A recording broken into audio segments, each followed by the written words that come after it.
김기현 울산시장이 시정연설에서 위기를 기회로 바꾸겠다고 밝혔습니다. 김봉만 교육감도 4대 역점 과제를 발표했습니다.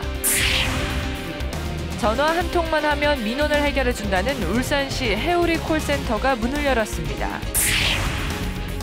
울주군의 250년 된 소나무가 제선충에 감염되면서 고사 위기를 맞고 있습니다. 입양아를 쇠파이프로 폭행해 숨지게 한 양어머니에게 법원이 징역 20년을 선고했습니다. 여러분 안녕하십니까? 2월 4일 수요일 UBC 굿모닝 울산입니다. 입춘인 오늘 울산 지역엔 새벽부터 비가 내리고 있습니다. 이 비는 오후까지 5mm가량 내리다 그치겠습니다. 오늘은 2.1도에서 6도, 내일은 영하 1도에서 영상 6도의 기온 분포가 예상됩니다. 내일은 구름 많다가 낮 한때 눈이 내리겠고 당분간 최저기온이 영하로 떨어지는 입춘 한파가 몰아치겠다고 울산기상대는 내다봤습니다. 김기현 울산시장이 임기 첫 연두 시정연설에서 올해를 창조도시 울산의 원년으로 삼겠다는 의지를 밝혔습니다. 김봉만 교육감도 최상위 학력정착 등 교육 분야 4대 역점 과제를 발표했습니다. 이정환 기자가 보도합니다. 산업수도 울산의 3년 연속 수출 감소. 중화학산업 경기의 최대 지표인 광업과 제조업 생산지수의 2년 연속 하락. 임기 첫 연두 시정연설에 나선 김기현 시장은 이 같은 울산의 상황에 대해 한국 제조업의 심장, 울산의 박동이 약해진다는 냉정한 진단을 내리면서도 위기를 기회로 만들겠다는 강한 의지를 보였습니다. 이와 함께 안전제일도시, 동북아 경제허브 구현, 품격 있는 문화관광도시 등 7대 시정 운영 방향을 발표했습니다. 문화의 품격이 일상생활 속에 스며들고 따뜻한 온기가 윗목까지 퍼져나가고 창조 경제가 튼튼히 뿌리를 내려서 실질적인 창조도시 울산의 원년이 되도록 해야 하겠습니다. 이를 위해 김 시장은 시민안전체험교육센터 건립, 창조경제혁신센터 개소, 육아종합지원센터 신설, 전국 연극제 성공 개최 등을 적극 추진하겠다고 밝혔습니다. 김봉만 교육감도 창의적 융합 인재의 양성을 위해 최상위 학력 정착 등 올해의 4대 역점 과제를 발표했습니다.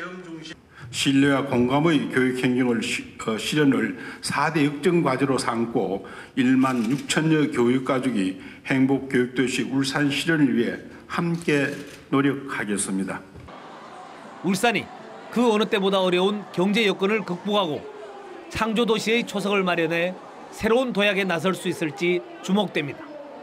UBC 뉴스 이정환입니다. 이런 시정 방향도 중요합니다만 아무래도 시민들이 원하는 건 피부에 와닿는 행정 서비스가 아닌가 싶은데요. 전화 한 통만 하면 가려운 곳을 시원하게 긁어주는 해오리 콜센터가 문을 열었다고 합니다. 김규태 기자가 보도합니다. 한 남성이 울산시 민원 콜센터에 전화를 겁니다. 시청에서 고속버스 터미널까지 가려면 몇 번 타야 되나요? 네, 선생님 지금 시청 앞에 계신가요, 선생님? 시청 앞 정류소에서 127번, 337번, 708번 등 여러 대가 하고 있는데요. 지금까지는 이 같은 민원 전화가 올 경우 콜센터에서는 담당 부서로 전화를 돌려주거나 번호를 알려주는 데 그쳤습니다. 하지만 이번에 새로 문을 연 해오리 콜센터에 전화 한 통만 걸면 행정 절차와 교통 안내 등 시정 업무 전반에 대한 궁금한 사항이나 민원을 해결할 수 있습니다. 이 부서 저 부서 계속 전화를 돌리고 하는 불편함을 많이 느꼈는데 앞으로는 전화 한 통화로 민원이 해결될 때까지 다 상담을 받을 수 있는. 해오리 콜센터 이용 방법은 간단합니다. 이렇게 052에 120만 누르면 상담사와 연결됩니다. 센터에는 전문 상담원 등 10명이 평일 오전 8시 30분부터 오후 6시 30분까지 상담 업무를 맡습니다. 업무 시간 외에는 당직실과 연결되거나 메시지를 남기면 다음 날 아침 콜센터 상담원이 민원인에게 전화를 하게 됩니다. 민원인은 편리해지고 담당 공무원은 업무 처리에 집중할 수 있게 되는 등 일석이조의 효과가 기대됩니다. 우리 울산 시민 여러분들께서 언제든지 우리 시정에 대해서 참여할 수 있는 소통의 공간이 될 것이라고 생각하고요. 이 밖에도 울산시는 인터넷 중독 대응센터와 마실 택시를 도입하는 등 대민 행정 서비스를 한층 강화하고 있습니다. UBC 뉴스 김규태입니다.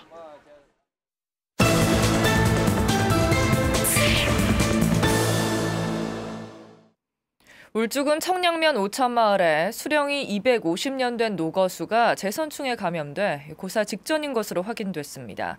수호신 역할을 해오던 당산나무의 고사 상태 소식을 접한 실향민들은 망연자실해하고 있습니다. 이다루 기자가 취재했습니다. 울주군 청량면 신일반 산업단지 공원에 위치한 노고수. 철구조물에 의지하고 있는 곰솔나무는 가지만 앙상하게 남아있어 흉물스럽기까지 합니다.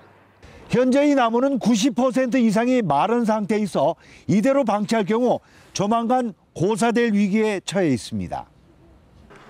2달 전만 해도 한쪽은 녹색을 띠고 있었으나 지금은 전체가 누렇게 변한 것입니다. 곳곳에 영양제 주사를 놓고 있지만 이미 때를 놓친 것으로 보입니다. 그동안 생육 상태가 좋지 않았는데도 보도가 나간 이후에야 전문가의 진단으로 재선충 감염 사실을 확인한 것입니다. 경기대학교 조경학과 최재영 교수가 현장에서 시공사하고 생육 상태를 점검해 보니까 재선충이 감염돼가지고 생육이 급속도로 저하돼가지고 고사했지. 수령이 무려 250년 된 노고수를 오랜 기간 병명도 모른 채 관리를 소홀히 한 것입니다. 지금 뿌리에 문제가 생겨서 나무가 죽어가는지 아니면 잎에 병이 들은지 알 수 없습니다. 지금도 보면 살아있는 잎이 잎끝이 말라가는데 영양제만 꽂아놓고 그대로 지금 2달째. 당산나무만 남겨놓은 채 이주한 주민들은 고사위기 소식에 망연자실해하고 있습니다. 나무가 소신이고 동네를 지켜주는 건데 지금 이 나무가 말라 죽어가는 울산시에서 지금 도대체 이거를 보고 뭐를 하고 있는지 심정이 찢어질 것 같습니다. 뒤늦게 울산시는 고사로 최종 판명되면 소나무 내구를 대신 심는다는 계획입니다. 하지만 개발에 밀려 고향을 등졌던 실향민들은 당국의 관리 소홀로 이번에는 마을 수호신과 이별하는 또 다른 아픔을 떠안게 됐습니다. UBC 뉴스 이다루입니다. 다음은 경제계 소식을 전해드리는 경제 이모저모입니다. LG하우시스가 중국 건설사협회가 주관하는 건설업계 연간 브랜드 대상에서 친환경 건축자재 10대 브랜드에 2년 연속 선정됐습니다. LG하우시스는 총휘발성 유기화학물 분석 설비를 보유하고 항균, 항곰팡이 기술로 모든 제품군에서 최우수 등급 기준을 유지한 점을 높게 평가받았다고 설명했습니다. 현대기아차는 신형 i20와 소렌토가 유럽에서 6년 연속 IF 디자인상을 수상해 경쟁력을 인정받았다고 밝혔습니다. 독일 국제포럼 디자인이 주관하는 IF 디자인상은 레드닷, 아이디어 디자인상과 함께 세계 3대 디자인상으로 평가받고 있습니다. 부산은행이 오는 연말까지 자동차 구입 고객에게 할인 혜택을 제공하는 차차차 마케팅을 실시합니다. 차차차 마케팅은 부산은행 신용카드로 자동차를 구입할 때 결제 금액에 따라 최대 1.6%까지 할인해주게 됩니다. 경남은행이 중소기업들에게 금리 우대를 확대하기 위해 혜택 큰 기업 대출을 출시했습니다. 이번 대출은 경남은행과 대출 거래가 없는 중소, 중견기업을 대상으로 최대 5억 5천만 원까지 시설자금과 운전자금 형태로 지원됩니다.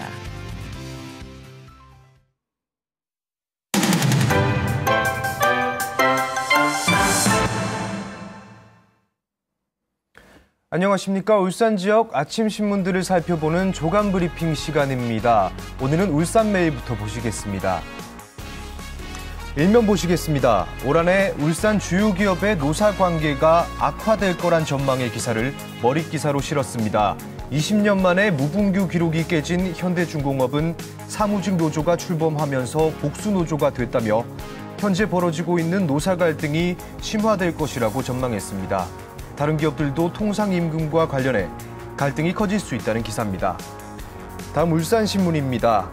해외 유명 아티스트들이 잇따라 울산을 방문한다고 합니다. 노래는 물론 모든 악기 소리까지 목소리로 표현하는 내추럴리 세븐이란 보컬 그룹이 오는 28일 현대예술관을 찾고 영국의 한손 피아니스트 니콜라스 메카시도 다음 달 13일 첫 내한 공연을 현대예술관에서 갖는다고 하네요. 다음 울산 제1일보 보시겠습니다. 요즘 기름값이 싸다 하는데 얼마나 더 싸질까요? 기사는 아직 울산에 휘발유값 1,200원대 주유소가 없다며 전국에 100곳이 넘게 있는 만큼 울산의 주유소 기름값이 더 내려갈 것이다 라는 전망과 유가가 반등하기 시작했다며 바닥을 찍고 이제 오를 일만 남았다란 정반대의 전망을 동시에 실었습니다. 마지막 경상일보입니다.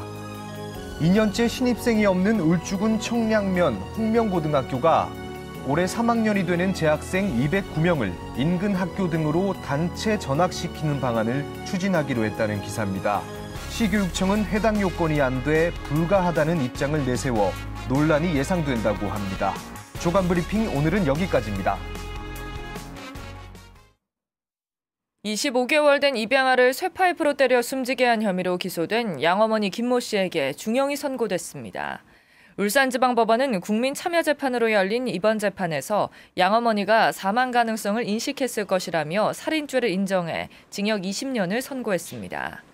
앞서 검찰은 살인죄와 함께 친자녀에게 폭력적인 모습을 보여줬다며 정서학대죄까지 적용해 무기징역을 구형했습니다.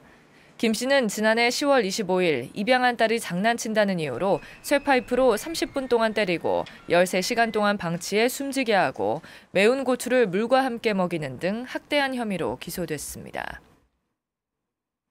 현대자동차 노사는 어제 설 명절을 앞두고 사회복지공동모금회와 자원봉사센터에 9억 9,500만 원을 전달했습니다.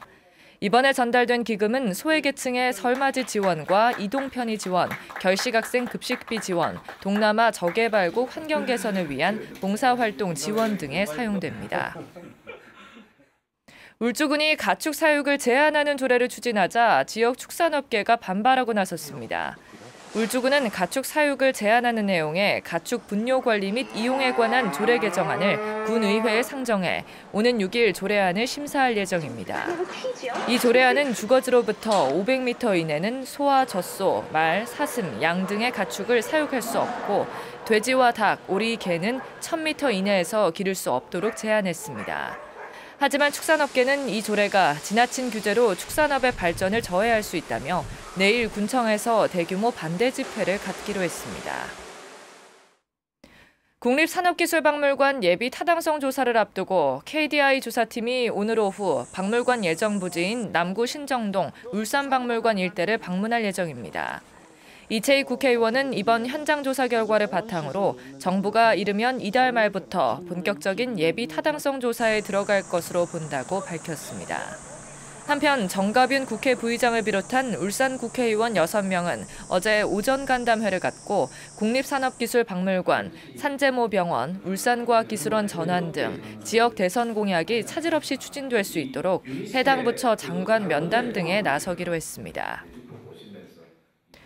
울주군 청량천에도 멸종위기 야생동물 1급인 수달이 서식하는 것으로 처음 확인됐습니다. 울산시는 울주군과 공동으로 울주군 청량면 계곡리 일원 청량천에 설치한 무인 카메라에 수달이 잡혔으며 하천 주변 배설물도 수달의 배설물로 확인됐다고 설명했습니다. 시는 최근 완료된 청량천 일원 하수 관거 설치 사업 완료 등으로 청량천의 수질이 크게 개선돼 수달이 서식하는 것으로 분석했습니다. 한편 시는 UBC에서 제기한 뉴트리아 서식 여부도 계속해서 조사할 방침이라고 덧붙였습니다. 프로농구 울산 모비스가 어제 동천체육관에서 열린 고양 오리온스와의 경기에서 80대 69로 이겼습니다. 모비스는 19득점을 넣은 양동근과 라틀리프를 비롯한 선수 4명이 두 자릿수 득점을 기록하며 모든 쿼터에서 고양을 압도했습니다. 이번 승리로 2연승을 기록한 모비스와 선두 SK와의 격차는 반경기로 줄었습니다. 이상으로 UBC 굿모닝 울산 마칩니다. 시청해주신 여러분 고맙습니다.